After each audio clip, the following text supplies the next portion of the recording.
Hello friends, एक बार फिर से बहुत बहुत स्वागत है आप सभी का हमारे चैनल मेजर टारगेट पे। तो फ्रेंड्स, आज हम लोग लेके आए आपदा प्रबंधन का दूसरा वीडियो और इसमें हम लोग वीवीआई ऑब्जेक्टिव क्वेश्चंस को देखने वाले हैं जो आपके बोर्ड एग्जाम के लिए बहुत ही इंपॉर्टेंट है।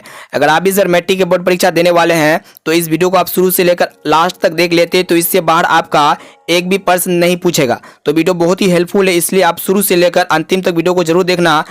उससे पहले हमारे चैनल पर नए हैं तो चैनल को सब्सक्राइब करके बेल आइकन को प्रेस जरूर करना। तो जल्दी से वीडियो को लाइक कर दीजिए।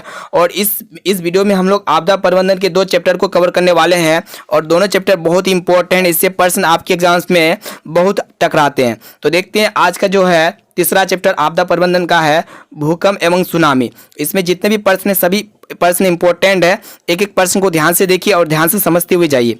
देखिए, जो पहला प्रश्न है कि भूकंप से पृथ्वी की सतह पर पहुंचने वाली सबसे पहली तरंग को किस नाम से जाना जाता है। तो वही भी मोस्ट इंपॉर्टेंट है, यानी कि जब भूकंप केंद्र से प्रारंभ होता है तो 3 प्रकार की तरंग उत्पन्न होता है। एक होता है आपको पी तरंग, एक होता है आपका एस तरंग और एक होता है आपका एल तरंग। यानी कि ये तीनों तरंग जो होता है उत्पन्न होता है जब भूकंप होता है।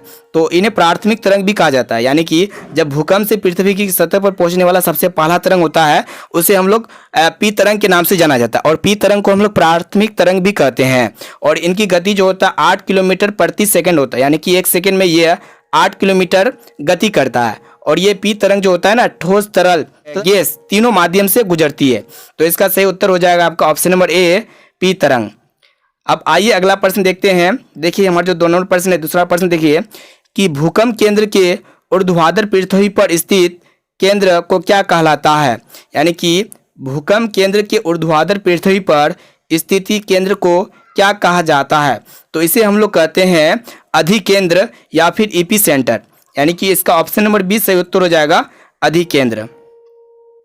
अब आइए अगला प्रश्न की ओर। देखिए हमारा जो तीसरा नंबर प्रश्न है कि भूपटल के नीचे का वह स्थान जहां भूकंप का जन्म होता है क्या कहा जाता है। यानी कि जहां पे भूकंप का जन्म होता है उसे हम लोग कहते हैं अधिकेंद्र या फिर इपी सेंटर। तो इसका सही उत्तर हो जाएगा आपका ऑप्शन नंबर बी, अधिकेंद्र या फिर इपी सेंटर। अब देखते हैं अगला प्रश्न। देखिए ये भी 4 नंबर प्रश्न मोस्ट इंपॉर्टेंट है।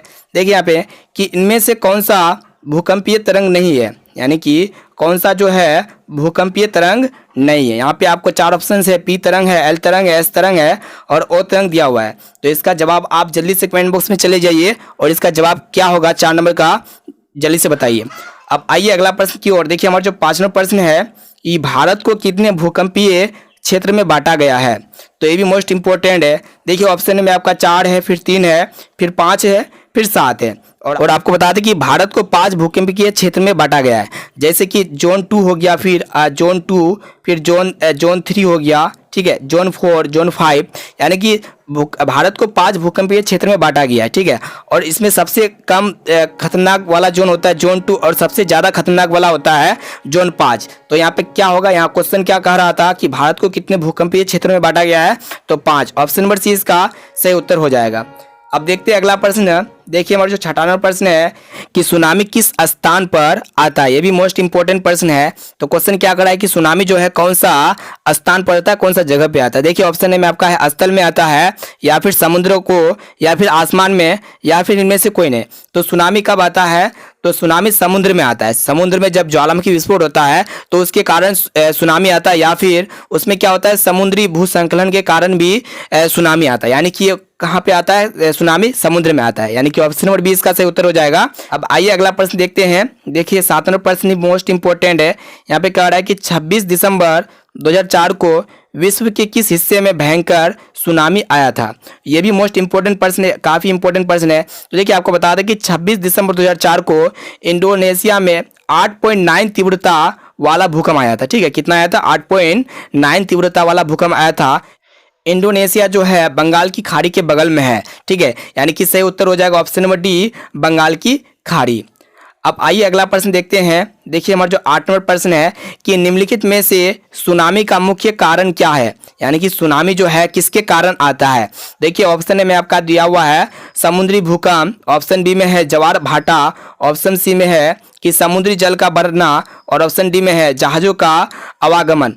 तो सुनामी समुद्री भूकंप के कारण आता है। यानी कि ऑप्शन नंबर ए इसका सही उत्तर हो जाएगा समुद्री भूकंप। अब देखते हैं अगला प्रश्न। देखिए हमारा जो 9 नंबर प्रश्न है कि महासागर के तली पर होने वाला कंपन को किस नाम से जाना जाता है। यानी कि जब महासागर के तली पर जब कंपन होता है उस कंपन को कौन सा नाम से जाना जाता है। देखिए ऑप्शन ए में आपका है भूकंप, और ऑप्शन बी में है चक्रवात, और ऑप्शन सी में है सुनामी, और ऑप्शन डी में इनमें से कोई नहीं। यानी कि महासागर यानी कि समुद्र में जो उसमें कंपन होता है तो उसे किस नाम से जाना जाता है, उसे हम लोग सुनामी के नाम से जाना जाता है। यानी कि ऑप्शन नंबर सी इसका सही उत्तर हो जाएगा सुनामी। अब देखते हैं अगला प्रश्न। देखिए ये भी मोस्ट इंपोर्टेंट प्रश्न है। देखिए यहाँ पे कि सबसे खतरनाक तरंग कौन है। यहाँ पे तरंग दिया हुआ है पी तरंग, एस तरंग, एल तरंग और यहाँ पे फिर पी दिया हुआ है। तो इसमें आपको सबसे पहले बताना है कि इनमें से जो है सबसे कौन सा खतरनाक तरंग है। तो एल तरंग जो होता है सबसे खतरनाक तरंग होता है। यानी कि सबसे अधिक खतरनाक तरंग कौन होता है, एल तरंग। तो इसका सही उत्तर हो जाएगा ऑप्शन नंबर सी एल तरंग। अब देखते हैं अगला प्रश्न। और अगला प्रश्न जो लिया गया है आपदा प्रबंधन के चैप्टर 4 से लिया गया है। देखिए यहाँ पे 11 नंबर प्रश्न कि बस्ती या मकान में आग लगने की स्थिति को क्या करना चाहिए। यानी कि जब बस्ती या फिर मकान में आग जब लग जाता है तो इस स्थिति में क्या करना चाहिए। तो ये भी मोस्ट इंपॉर्टेंट। देखिए यहाँ पे कि ऑप्शन ए में आपका दिया हुआ है अग्निशामक यंत्र को बुलाना चाहिए, ऑप्शन बी में है दरवाजे खिड़कियां लगाना चाहिए, या फिर ऑप्शन सी में है आग बुझने तक इंतजार करना चाहिए, ऑप्शन डी में इनमें से कोई नहीं। यानी कि जब बस्ती या मकान में जब आग लगता है तो उस समय उस स्थिति में क्या करना चाहिए, अग्निशामक यंत्र को बुलाना चाहिए। यानी कि जब आग बुझाने वाला जो मशीन होता है अग्निशामक यंत्र को बुलाना चाहिए। ठीक है। अब देखते हैं अगला प्रश्न। देखते हैं हमारा जो 12 नंबर प्रश्न है। देखिए यहाँ पे कि बाढ़ के समय निम्नलिखित में से किस स्थान पर जाना चाहिए। यह भी मोस्ट इंपॉर्टेंट प्रश्न है।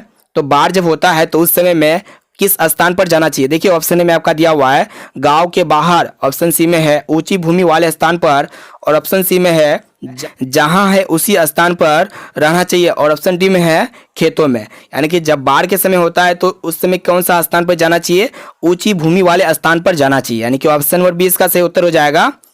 अब आइए अगला प्रश्न देखते हैं 13 नंबर प्रश्न। देखिए ये भी मोस्ट इंपॉर्टेंट है कि मलबे के नीचे दबे हुए लोगों का पता लगाने के लिए किस यंत्र की मदद ली जाती है। यह भी प्रश्न मोस्ट इंपॉर्टेंट है और बहुत बार पूछे गए आपकी मैट्रिक के बोर्ड परीक्षा में आपदा प्रबंधन से। तो मलबे के नीचे जो दबे हुए लोग होता है उसका पता लगाने के लिए कौन सा यंत्र का प्रयोग किया जाता है। तो देखिए यहाँ पे आपका है दूरबीन का, या फिर इंफ्रारेड कैमरा का, या फिर हेलीकॉप्टर का, या फिर टेलीस्कोप का। तो मलबे के नीचे दबे हुए लोगों का पता लगाने के लिए इंफ्रारेड कैमरे का उपयोग किया जाता है। यानी कि ऑप्शन नंबर 20 का सही उत्तर हो जाएगा इंफ्रारेड कैमरा। अब देखते हैं अगला प्रश्न। देखिए 14 नंबर प्रश्न मोस्ट इंपॉर्टेंट है। यहाँ देखिए आग से जलने की स्थिति में जले हुए स्थान पर क्या प्राथमिक उपचार करना चाहिए। ये भी मोस्ट इंपॉर्टेंट प्रश्न है। तो देखिए ऑप्शन ए में आपका दिया हुआ है ठंडा पानी डालना, ऑप्शन बी में है गर्म पानी डालना, और सी में है अस्पताल पहुंचाना, और डी में है इनमें से कोई नहीं। तो इसका सही उत्तर हो जाएगा ठंडा पानी डालना। तो फ्रेंड्स इसमें हम लोग जो है काफ़ी इंपॉर्टेंट प्रश्न को देखिए, और सभी प्रश्न आपके एग्जाम में बार बार पूछे हुए प्रश्न है और आपके आने वाले मैट्रिक बोर्ड परीक्षा के लिए गेसिंग किया हुआ प्रश्न है। तो इसको अपने दोस्तों तक जरूर शेयर करना ताकि उसे भी हेल्पफुल मिल जाए। ठीक है। तो फ्रेंड्स जल्द ही मिलते हैं अगले वीडियो पे। आज के लिए इतना ही। अब वीडियो आपको कैसा लगा कमेंट बॉक्स में जरूर बताना। तो दोस्तों आज के लिए इतना ही।